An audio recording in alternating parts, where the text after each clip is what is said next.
yeah, I think people can hear me.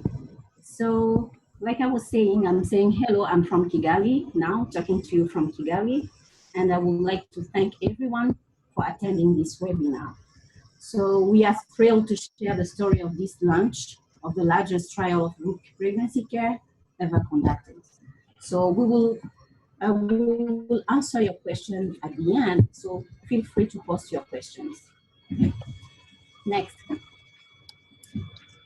So my name is Sabine Musange. I'm a lecturer at the University of Rwanda School of Public Health. And I'm the principal investigator of a cluster randomized controlled trial evaluating the effect of the group care in Rwanda. Next. So I hope this presentation can be helpful to anyone who is considering studying or implementing group antenatal care, especially in a low or middle income country. Today, I will cover the collaboration among Rwandan and US research teams, the Rwanda Biomedical Center and the Rwanda Ministry of Health, the creation of a context-specific model and monitoring and evaluation plan, the foundational work needed to plan for large-scale implementation and prepare the human resources needed for a successful rollout, and the design of the cluster randomized controlled trial to test the effects of group care in Rwanda. Next, please. But first, I would like to tell you about the Preterm initiative of which this trial is part. The Preterm Birth Initiative East Africa is funded by the Bill and Melinda Gates Foundation to reduce the burden of prematurity in 3 countries, Rwanda, Uganda, and Kenya. Next, please. In Rwanda, the Preterm Birth Initiative partners with the Ministry of Health, the Rwanda Biomedical Center, which implements all Ministry of Health programs, and the University of Rwanda institution. Next, please.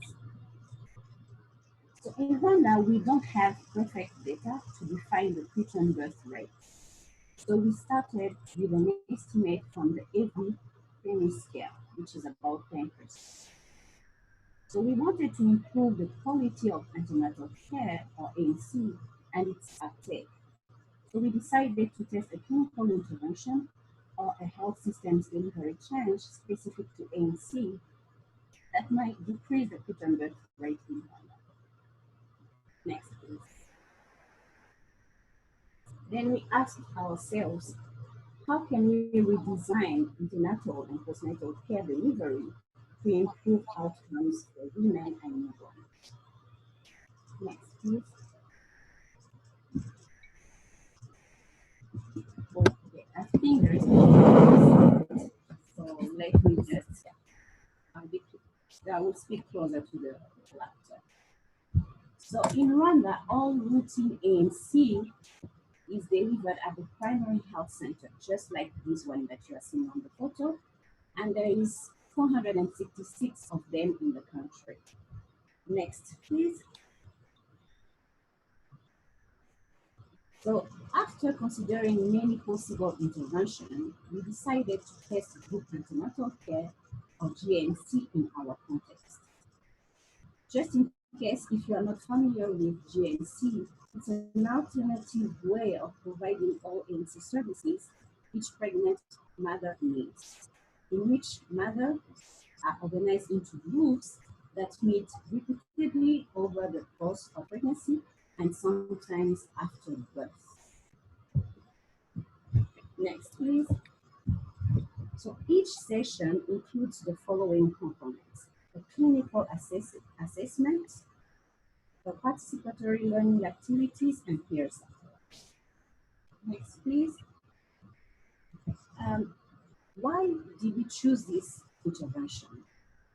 We were interested in the work of Icovix and all among young, low-income women in 2 large US cities who were at, who were at higher than average risk. Sorry.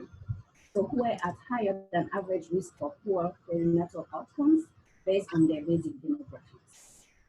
In the individual RCT, women in group A and C experienced preterm birth 33% less often.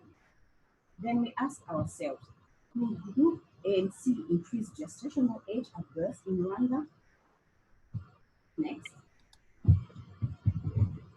So then, how does GNC work? So the current working hypothesis for how GNC might increase gestational age at birth is mothers who attend GNC visits experience increased social support. With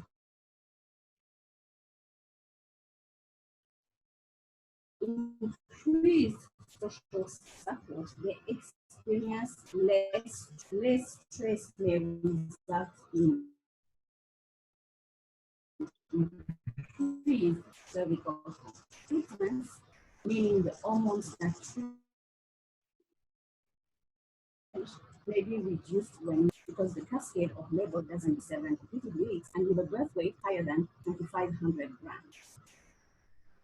A decrease in prematurity results in a decrease in neonatal mortality because complications of prematurity are the most common reasons for neonatal death.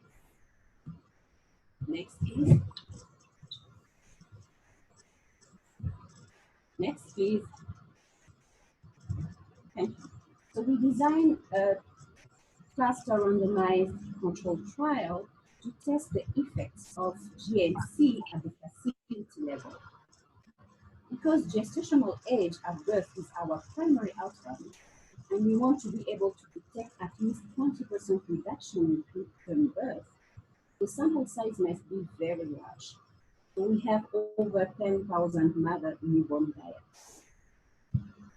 So we will also evaluate the effect of early urinary pregnancy testing by community health workers and obstetric ultrasound by nurses at these primary health centers. We are also planning to analyze many secondary outcomes, which I won't take time to explain here, but we are really interested in changes in ANC and PNC attendance, both the number of visits and ANC enrollment in the first trimester. Next, please. This project timeline shows the 3 phases of this very large trial. Phase 1 was the foundational work, and we have entered phase 2 by launching the trial and implementing group care. We expect to finish data collection by 2019, begin phase 3, and report our results mid-2019. So please stay tuned. Today I will share with you how we arrived at this point. That is, how we accomplished the formative work necessary to begin the largest trial of group care that has ever been conducted in the world. So next, please. So for our foundational work, we conducted a qualitative assessment and qualitative and facility assessment. So we conducted focus group among pregnant mothers, men, ANC and PNC, ANC antenatal care and postnatal care providers, and community health workers. We also conducted interviews with facility and district administrators to learn what they thought about ANC and PNC and the idea of group ANC or PNC.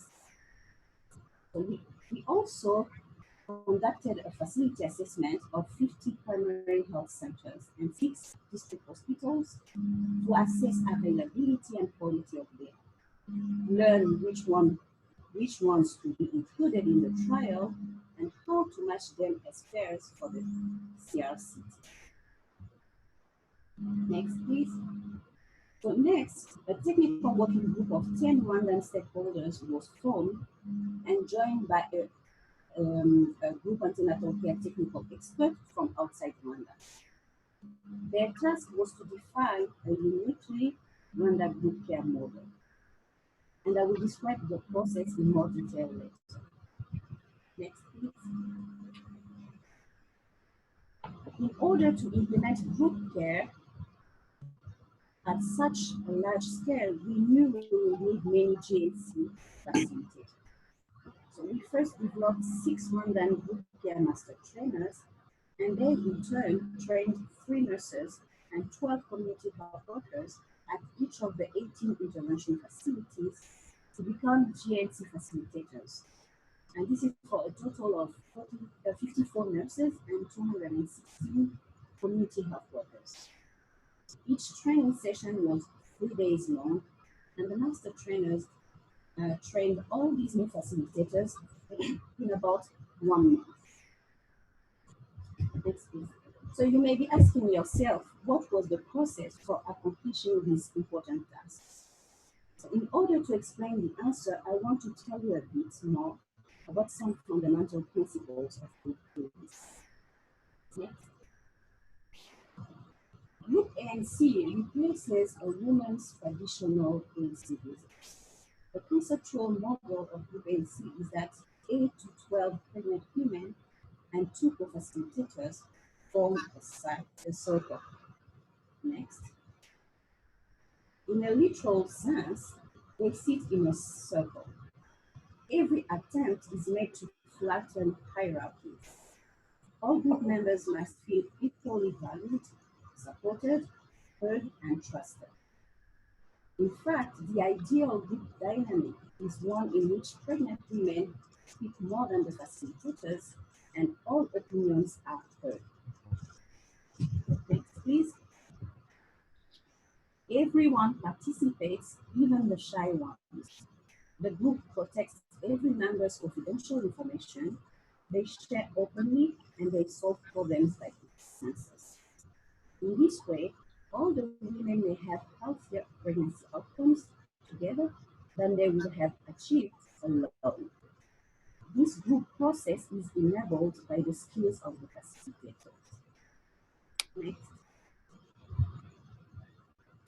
Before the first GNC visits would begin in Rwanda, we needed skilled facilitators because we implemented simultaneously in 18 health centers. 270 new facilitators were trained. These trainees were nurses or midwives and community health workers, and they experienced the same group dynamic during training. Even if the training session included a large number of people, they were divided into small groups of 8 to 12, sat in circles, and the master trainers acted as facilitators for the circle of providers learning to be facilitated. All the same principles of group care were applied to the training of the new facilitators. Next. We also developed 6 master trainers who trained all the new facilitators and monitored their activities for model fidelity over time. These master trainers were developed using the same principles of group facilitation, and the facilitators of this learning circle were the UNC technical experts and the local stakeholder in this project, who really supports it nicely. Next, please. So to customize the GNC model for Rwanda, we convened another circle composed of stakeholders invested in maternal child health in Rwanda and interested in GNCs in group antenatal care potential. Our task was to define a group antenatal care model that will be sustainable in Rwanda's national healthcare delivery system. Again, using the same principles of facilitation fundamental to GNC, this circle, the technical working group, was facilitated by the GNC technical experts and myself. Next, please. So this is a technical working group composed of experts in many professions. There was an obstetrician, pediatrician, nurse, midwife, mental health specialist, and others. Next, please. We worked together to define the visit schedule, outline the curriculum, and plan for implementation. Next, please. So how did we get started? So first, we reviewed the key principles of GNC as described in the research literature. Then we defined the elements of care we definitely wanted to include, our priorities, and the limitations the Rwandan context will place on this model, our constraints. Next, please. The key principles of the GANC model have been described in research publications. These are the elements that other researchers suggest give the intervention its therapeutic effects. I will highlight 3 of these key principles, and you can read this full list later because we will send you the link to these slides. So the first one is the clinical assessment that ideally includes self-assessment, the participatory facilitated learning, and the peer support. Next. Next, please. Yeah. Our technical working group decided on the topics that must be included in the visit discussion guides, and you can find those topics here. We wanted also the group members to reunite for a 6-week postnatal visit, which is part of the Rwanda care package that is rarely attended. We wanted a GNC model that will be sustainable within the national healthcare system, as if it could be scaled to all of Rwanda in the future. Next. The unique constraints we define for our context were the total number of visits cannot be changed. No additional providers can be added to the workforce, and we chose sites for implementation that had 2 ANC providers working on any ANC day. Next, please. So now, to review the steps in our process. First, the technical working group came to all these decisions as a group in a circle of collaboration. Next, please. Then we developed master trainers. Next. And we engaged their creativity and commitment as trainers through the same group dynamic. Next. And these master trainers designed the curriculum they would use to train new GNC facilitators. Next slide. Next, the master trainers trained ANC nurses and community health workers together to be co-facilitators of GANC. Next. They were able to train large groups of providers by breaking out into small groups, each facilitated by a master trainer. The master trainers didn't rely on traditional teaching methods of instruction. They trained them in the same style as GNC, in participatory circles, just like the mothers experience. Next. Finally, and most importantly, the facilitators have begun providing GNC to the mothers, and the women are eager to enroll. Next. So if you are considering a GNC program for your context, you will need to plan for 3 other important considerations. First, you must develop an evaluation plan, and we recommend you measure the following.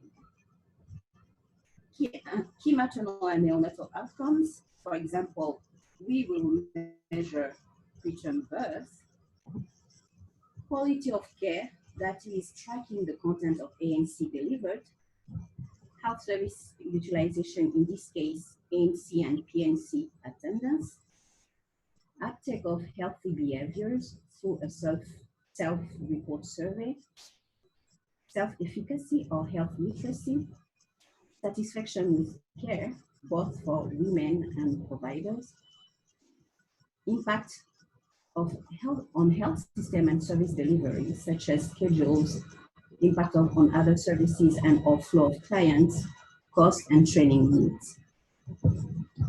Next, please. You will need to decide which supplies both for assessment and learning activities must be available at every facility that provides GNC. Here, you can see on the photo what we have decided each site must have. Next, please. The last consideration is scheduling. Scheduling is challenging. It takes quite a bit of patience to organize the women at each health center into groups matched by gestational age, but it's possible. Next. So I would like to end this presentation with this beautiful quote from Patel. I hope that I'm pronouncing that well. Patel and all that says, "We are happy to meet again. We are learning from each other, and we remind each other of many things. We belong." Next. So here's a list of references which you can return to later when we will send a recording of this webinar to you next week. Next slide. So thank you for your attention, and we have 15 minutes for questions. If you have a question, you can post it in the chat window. Next, please. But before moving to Q&A, I would like to acknowledge the work of all my collaborators, without whom this work would not have been possible. Thank you again for listening, and now you can ask your questions.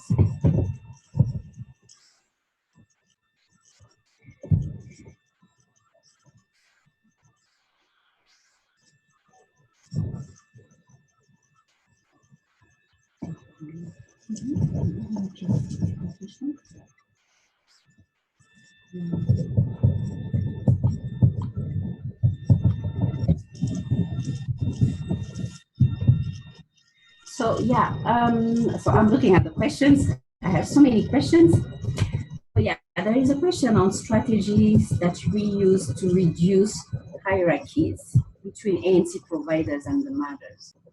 So actually what we did, we tried to improve the facilitation skills of the nurses so that they listen to women more than they talk.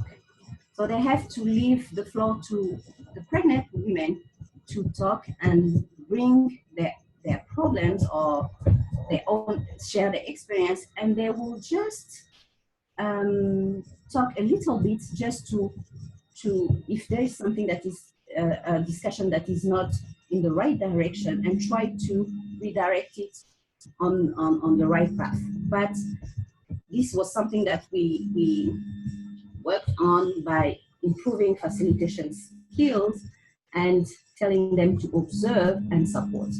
So what we are also doing to make sure that nurses are doing that, the providers, is that we have our master trainers that are going to make visits to these facilities. They have a mentorship plan already developed, and they are making their visits during the first week. They will do another visit during the week 5, week 9, and etc. So they have a mentorship plan that they will follow, and that will help us to make sure that nurses, providers in general, are following what they have been taught.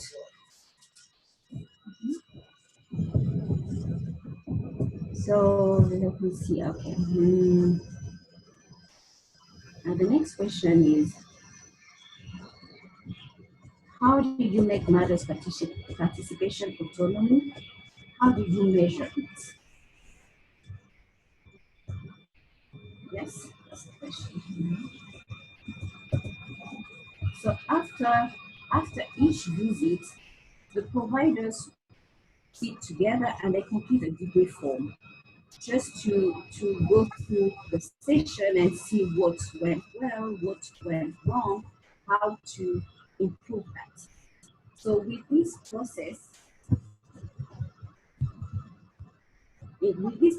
we ask the question if the mothers were speaking, if they were able to speak.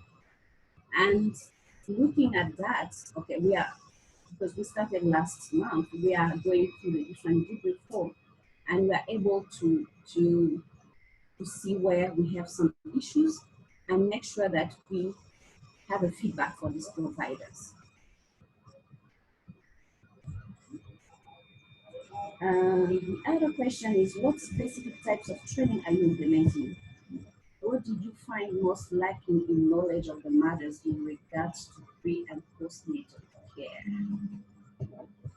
So the training that we implemented are the training we trained nurses and midwives and community health workers in group care.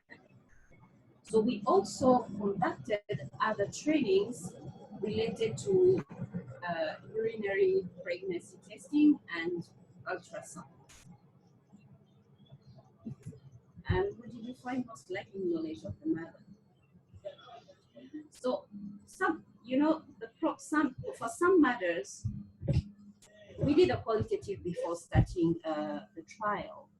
Some of the matters, for example, some of them didn't know about especially for the postnatal care because it's not really attended. Some of them didn't know about that, and maybe that's why that was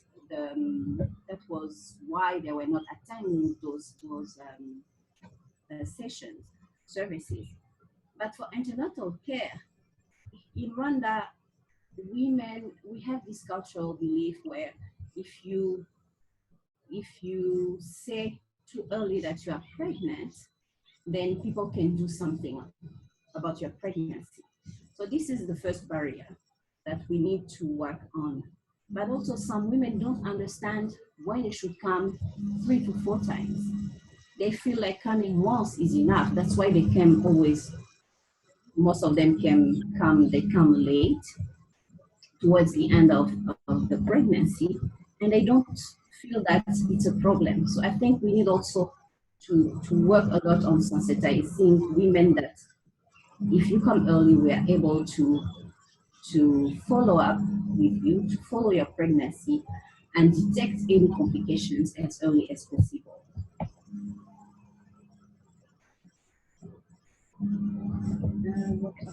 Do you have any okay, the next question is, do you have any political issues that affect your work output? I don't really understand what you mean by work output. Maybe strikes or those kinds of things. Oh, no, okay. If this is what you are referring to, maybe the strikes or something like that, we don't have.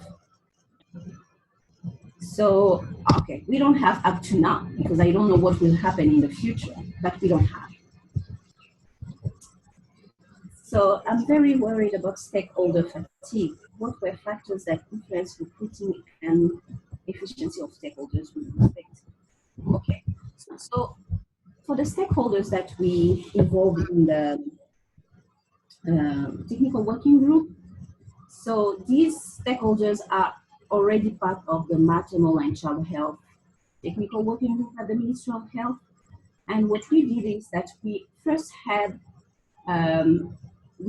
introduced the study in that during one of the meetings of the maternal and child technical working group, telling them what we were planning to do. And with the Ministry of Health and stakeholders themselves, so we listed the stakeholders that should be in part of the technical working group. So most of them were really interested, and they were available to meet when we had our PTBi technical working group. Actually, we had maximum 4 meetings, but full day meetings, where we worked on developing the model. So we didn't experience any fatigue from them. So rather, they were really interested and they participated until the end. And we didn't have any problem about that. So how long was the training for the champion training? Then how long was the training for the master trainings compared to the nurses and providers? So yeah, so the training of the champion is myself. So I was already involved from the beginning. So I didn't need training as such because I could understand the context and the issues that we are facing here in Rwanda. And then the training of the master trainers was a 3 days training. which was exactly the same as the nurses and the providers for the GNC model. Yeah. Yeah, and then of course they are having ongoing contacts with the GNC consultant. So what is the biggest challenge you face in implementing scaling? So we are not scaling yet, but implementing, yes, we have some issues, especially with scheduling. Scheduling up to now, okay, now it's getting better, but depending on the attendance, because we have this issue of women coming late for ANC and not coming early enough. So, and our criteria, eligibility criteria, is that we enroll women that are 24 weeks, that are less than 24, who are less than 24 weeks pregnant, and we don't have many women. Okay, at the beginning we did it. So that was a challenge to be able to have groups at the pace that we thought that would be possible. So what we did then, because we have a really good community health network in Rwanda, so in each of these facilities, we convened a meeting with the community health workers, giving them the message that they should bring to the villages, and ask women to attend the facility early enough so that they can be enrolled. And we are seeing now the effects of that, because we're getting more and more women, and we're able to have groups on a weekly basis. Because at the beginning we had groups, for example, after 2 weeks. And now in some of these facilities, we're able to have group visits every week.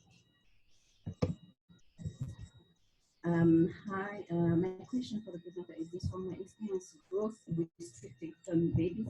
Okay, I have another question. From my experience, growth restricted term babies are often misidentified as preterm. How will the study determine whether there was a true reduction in preterm birth and not just an increase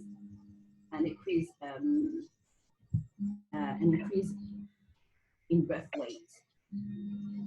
So that's really a big issue also here in Rwanda, and that's why in some of these facilities we are introducing early ultrasound for gestational age assessments, and this will be in 18 facilities.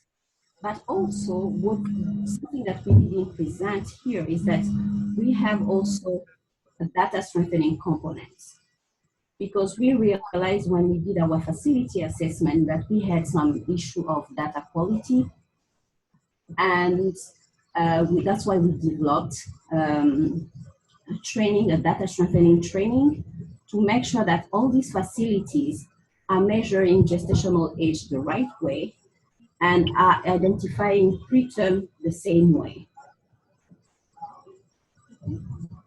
So the next question is it's common that in low and middle income countries, private provider participation form a huge bulk of healthcare provision and factors into high out-of-pocket payments on the part of users. So how does this factor into achieving your goals? So in Rwanda, especially in rural area, let's say first in Rwanda, overall, the private sector is quite small, and it's mainly concentrated in the big cities, and mainly the capital city, actually, Kigali. So in rural area where we have most of these health facilities, there's no private providers. And the primary health centers is the main health facility there to provide all healthcare services.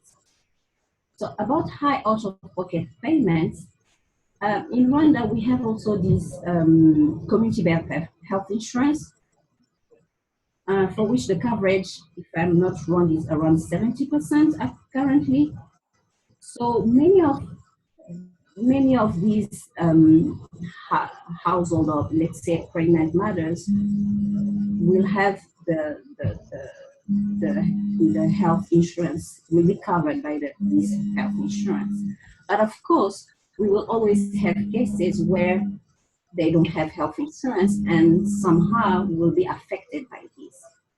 But for preventive services in Rwanda, the cost is not that high. It's around 200 Rwandan francs, which is maybe because $1 is around 800 something. So it's few cents, but of course this can still be a lot of money for some of these households. So we are not giving anything for free because we don't want to make changes in the system that we won't be able to scale up at the end of the study. So during the group care, during these visits, women are always reminded to make sure that they have a health insurance before before the delivery. So this is a message that is consistently given to these women during the different visits. The next question, it's, are children welcome in the groups? So yeah, this is, we have left this question up to the group to decide, because during the qualitative also, we asked people if they wanted the mother-in-law to be there, the husband, etc. And some of them really wanted these people to be in the group with them. So we decided that we are not going to put that in our model design, but we will leave it to each group to decide.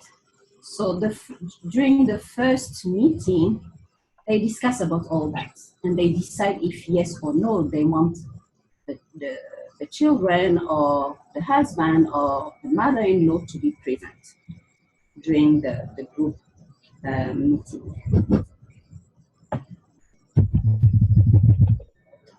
So let me see if I have any other questions. Can I clarify a point you made in the beginning? The graph you showed was it showing number of preterm births with and without GNC? Yes, this comes from the ICOVIX trial, and I think you will see that in the reference slides you'll see the paper that we have at the end of the presentation. So yeah, so I would just like, I don't have any other question. So if there is no other question, I think we can end up the presentation now. And we will send you the link to the video next week. Thank you all for attending, and have a good day or good evening, depending on where you are. Thank you.